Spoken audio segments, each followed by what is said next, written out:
Bismillahirrahmanirrahim. Assalamualaikum warahmatullahi wabarakatuh. Waalaikumsalam warahmatullahi wabarakatuh. Alhamdulillah, hari ini kita kedatangan tamu seorang kepala bidang pariwisata, Bapak Yusuf Anwar. Selamat siang Pak Yusuf. Selamat siang, salam siang. Iya, terima kasih Pak sudah datang di sini di studio kita ini. Kami merasa bangga sekali Bapak bisa hadir. Kita kenalan dulu. Lengkapnya siapa Pak Yusuf Anwar? Baik, saya Silakan. mungkin lebih baiknya barangkali saya harus memperkenalkan diri. Ya. Saya Yusuf Anwar, Kepala Bidang Kelembagaan dan Kemitraan Pariwisata Provinsi Sulawesi Barat. Ya. Di mana dalam hal ini, pada kesempatan ini saya setelah 1 bulan melakukan pelatihan kepemimpinan administrator di Kemendagri Kepulauan 4 Makassar. 2 bulan berikutnya ini kami dikembalikan lagi ke daerah masing-masing untuk melakukan aksi perubahan atas rancangan yang sudah kami ajukan di Kemendagri pelatihan itu. Ya. Kami bangga sekali Bapak bisa bergabung sini karena sahabat muda PUPR kita kedatangan tamu dari Dinas Pariwisata. Beliau adalah salah satu peserta dari Latim 3 yang sangat erat sekali hubungannya dengan kita punya pekerjaan konstruksi. Jadi pariwisata ini sangat erat dan harusnya sejalan dengan konstruksi. Sekarang saya ingin menanyakan bahwa inovasi apa yang update ini yang sekarang ini dari reformer kita, dari Pak Yusuf ini, mungkin ide apa yang akan ditawarkan kaitannya dengan Latim, kaitannya dengan struktur kita, kaitannya dengan apa saja yang berhubungan dengan kepewuan juga.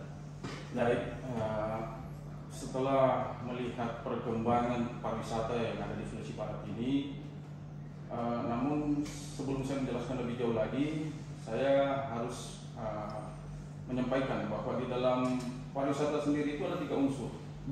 Yang pertama itu adalah atraksi, kemudian aksesibilitas, kemudian amenitas. Nah, kalau atraksi itu kita sudah lihat bersama bahwa di sana dengan keindahan yang eksotis di Pulau Kerampong itu baik di atas daratannya kemudian maupun di bawah lautnya tidak kalah dengan menariknya dengan kegiatannya di Kerompuang ya? Iya, di Pulau Iya, Kerampong. betul. Karena Nah, ini kemarin Pak Gubernur juga sudah dari Pulau Kerompuang dan itu adalah desa jadi apa namanya? desa destinasi wisata Destinasi unggulan wisata. di Kabupaten Mamuju Betul. yang sudah ditetapkan oleh Bapak Gubernur. Ya. Dan aksesibilitas itu adalah bagaimana sudah adanya mobilisasi dan apa yang untuk menuju ke Pulau Kerampong itu sudah lengkap semua, bisa dengan naik perahu, kemudian dengan berbagai juga bisa juga menggunakan jet ski. Ya. Iya. Seperti yang kemarin kita lihat bersama bahwa Pak Gubernur berkesempatan untuk berkunjung ke sana, beliau menggunakan jet ski. Jet ski ya. Bersama dengan beberapa pimpinan bank, Ya. dan Bu Bupati beberapa juga. pimpinan OPD di provinsi bersama dengan Ibu Bupati juga. Ya, saya tidak perlu menjelaskan lagi. Kalau muda juga tentunya tahu bagaimana Karangpuang ini jadi destinasi yang begitu unggulan. Sekarang inovasi apa yang akan diterapkan di sana ya, Pak Yusuf? Baik. Setelah saya melihat di sana dari 3 unsur itu ternyata unsur yang satu ini amenitas ini yaitu sarana prasarana dalam hal penyediaan hunian berupa penginapan dan homestay dan sebagainya. Ya, sebagaimana yang kita tahu yang bagaimana caranya untuk menjadikan magnet bagi wisatawan untuk menarik ke sana, untuk berkunjung ke sana, melihat seperti apa di Pulau Kerapuan, yaitu dengan adanya homestay. Jadi homestay ini merupakan suatu pemenuhan dalam berwisata di Pulau Kerapuan, sehingga bisa juga meningkatkan kesejahteraan masyarakat itu sendiri. Jadi pemanfaatan rumah warga itu menjadi sebuah homestay. Jadi inovasinya mengajak orang ke Kerampong terus menyediakan homestay. Ya, Atau ada alasan lain sampai kita harus datang ke Kerampong? Jadi tentunya kan kita tahu di sana wisata alamnya, terus bawah lautnya, itu gimana sih ininya? Jadi judul inovasi yang saya angkat ini adalah Sauto di Karangpuang. Nah itu program ini yang Sauto tadi di kita Karangpuang bilang. ini, melalui Sauto di Karangpuang ini adalah bagaimana cara memanfaatkan rumah warga untuk menjadi homestay. Tahu ya. Sauto di Karangpuang. Itu bahasa Mamuju ya? Itu bahasa Mamuju.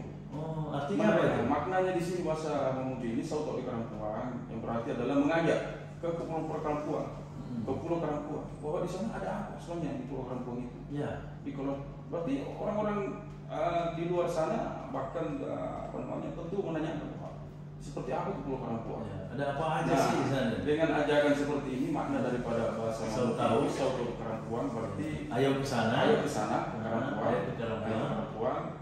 Kemudian ini adalah singkatan, akronim bahwa Sauto di Karangpuang itu adalah satu S-nya itu adalah strategi, kemudian A itu akselerasi, kemudian U-nya itu adalah usaha. Nah, usaha pariwisata di Pulau Karangpuang. Ya, seperti yang kita lihat ini ya, ini usaha wisata. Terus tahu di Karangpuang. Di Karangpuang. Jadi strategi akselerasi usaha pariwisata di Pulau Karangpuang. Oh, akselerasi. Jadi harus kolaborasi juga dalamnya. Iya, tentunya di dalam akselerasi yang kita lakukan ini tentu banyak yang terlibat nanti di dalam. Baik dari stakeholder internal maupun eksternal. Dari internal itu sendiri, pemerintah sendiri, kemudian beberapa pihak lain, kemudian perbankan dan kemudian pihak swasta lain. Jadi kolaborasi ini yang dibangunlah sehingga menciptakan terwujudnya Sauto di Karangpuang. Ya, saya tahu kalau di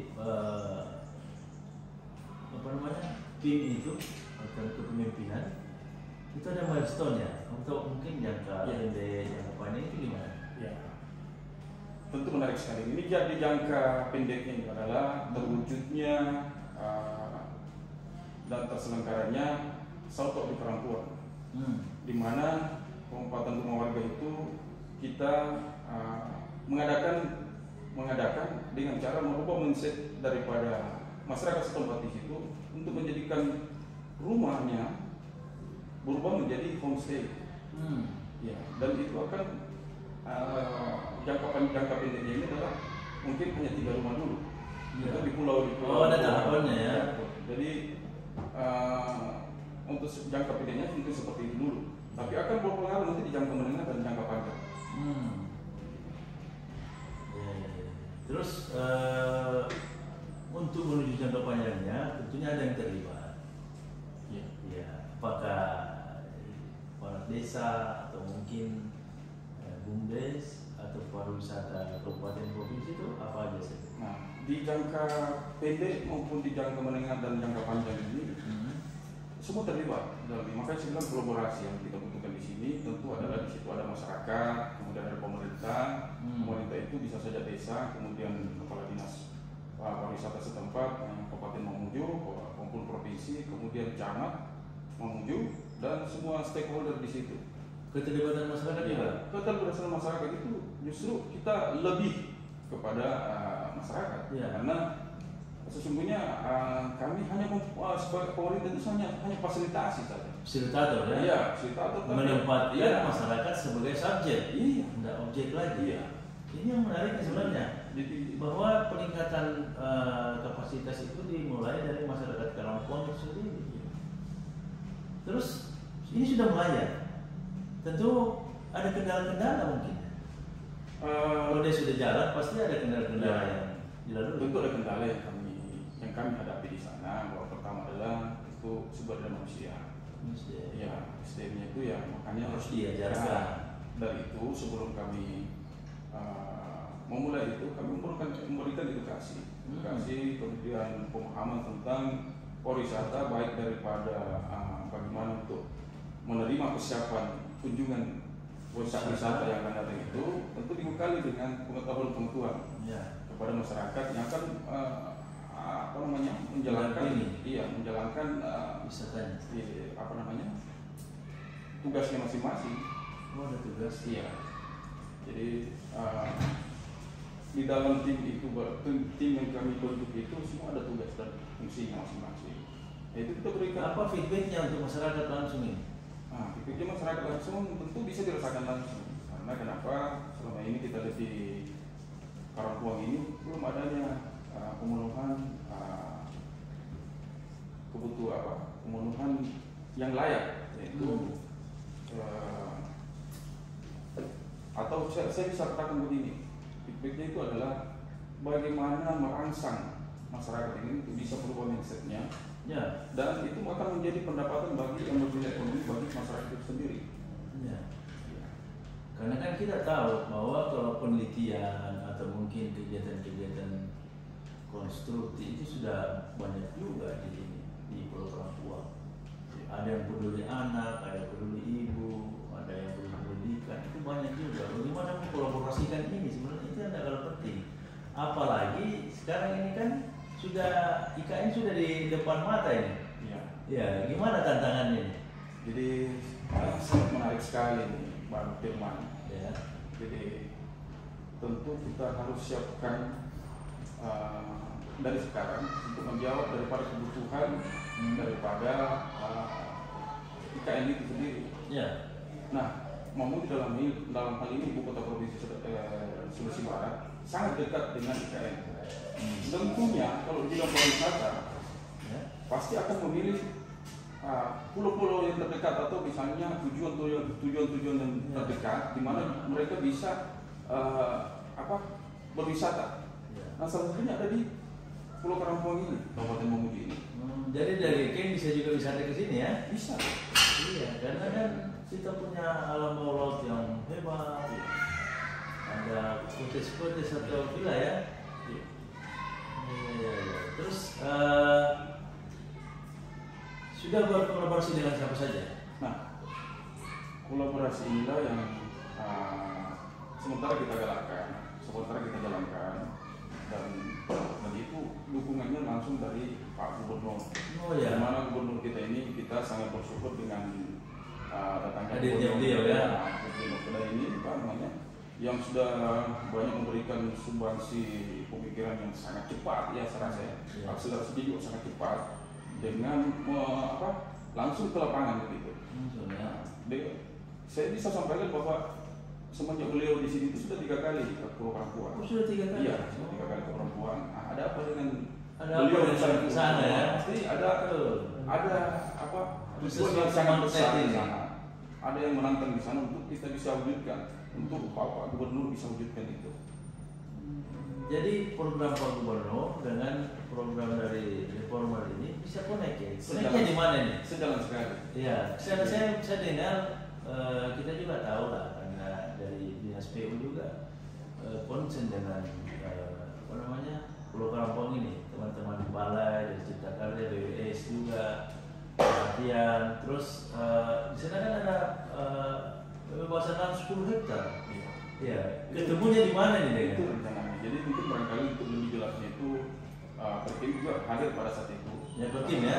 Pada saat hari Minggu kemarin. Perumahan dan pemukiman. Perumahan yang Pasar ya, sektornya kan ke sana. Itu dikelola dengan berdampingan atau bersamaan atau gimana? Untuk pasti ini saling menunjang ya? Ya pastilah. Gimana itu? Jadi untuk perencanaan selanjutnya itu ya mungkin secara teknis barangkali perlu nanti akan dibicarakan dan akan rilis nanti barangkali seperti apa. Oh, dari rilis dan apa yang kebutuhan apa yang betul. Ya, orang di PU paham lah itu tugasnya, dan kolaborasi tugasnya kesehatan. Kolaboratif ini tentu tidak bisa harus hadir di situ. Tentu tidak bisa tinggal diam Dinas PU, kemudian Perkim dan bahkan beberapa stakeholder lainnya lagi. Gitu ya. Apa gambaran ideal? Artinya kalau kita sederhanakan mungkin ada apa harapan yang terbesar dari kegiatan reformer ini dengan grand design provinsi atau grand design Pak Gubernur atau mungkin seperti apa untuk closing ini? Karena udah ketemu ini solunya ini. Gimana nih Pak? Itu dalam hal ini Pak Gubernur sangat mensupport, Ya. khususnya di bidang pariwisata. Ya, sebagaimana yang kita lihat bahwa itu support ke pariwisata itu beliau sudah meluangkan waktunya untuk mengunjungi dari beberapa kabupaten ini. Ya. Seperti tadi yang saya katakan bahwa di dalam penetapan SK destinasi unggulan wisata Provinsi Sulawesi Barat ini terdapat di 6 kabupaten itu. Dari salah satunya adalah Pulau Parangkuan, dan jangka panjangnya itu akan seluruh kabupaten yang ada di Sulawesi Barat. Oh, seluruhnya bukan hanya yang disentuh ini, bukan hanya Pulau Parangkuan itu sendiri. Iya. Tapi jangka panjangnya akan ke kabupaten-kabupaten lain. Dan mungkin bahkan kabupaten-kabupaten lain yang ada di Sulawesi Barat justru mereka sudah jalan juga. Nah, karena kita tahu bersama bahwa salah satu penunjang penyangga ibu kota negara itu adalah Mamuju, dan pasti mereka juga akan ingin tahu spot-spot yang mana yang ada di Sulawesi Barat ini, di kabupaten-kabupaten mana. Nah itu dimasukkan ke dalam destinasi unggulan pariwisata itu sendiri. Ada roadmapnya ya. Luar biasa, sahabat muda, karena kita dapat pencerahan yang baru ini. Selain itu juga kan kita tahu bahwa wilayah kita ini sangat dekat dengan kondisi gempa, kondisi banjir, dan lain-lain. Untuk closing, kira-kira bagaimana merespon kondisi-kondisi bencana ini dalam dunia pariwisata? Sekalian closing mungkin, Pak Yusuf, silakan. Ya, sekarang begini, tentu kita tidak pernah akan berhenti dalam berinovasi, baik di pariwisata maupun di sektor yang lain. Misalnya PU juga tentu akan menyesuaikan dengan kondisi kita yang rawan gempa. Tentu Dinas PU juga akan membuat satu bangunan yang layak, yang tahan gempa. Atau saya tidak tahu lah bagaimana teknisnya nanti, pasti akan seperti itu. Dan semua itu kan menunjang pariwisata. Jadi pemenuhan dalam pariwisata itu sendiri dalam PU itu sangat ketat. Kaitannya. Saya kira seperti itu. Oke, terima kasih kebersamaan kita, Bang Yusuf. Kita berharap, kita doakan mudah-mudahan kegiatannya sukses dan ini bermanfaat untuk dunia pariwisata kita, dunia pembangunan kita, khususnya di Mamuju dan Sulawesi Barat. Terima kasih, sahabat muda PUPR. Kita ucapkan selamat dan sukses. Kita doakan juga Pak Yusuf Anwar ini bisa sukses hingga semuanya bisa memberikan manfaat dan dampak yang baik bagi kita semua. Terima kasih. Lebih dan kurangnya mohon dimaafkan. Assalamualaikum warahmatullahi wabarakatuh. Luar biasa banget. Minum dulu.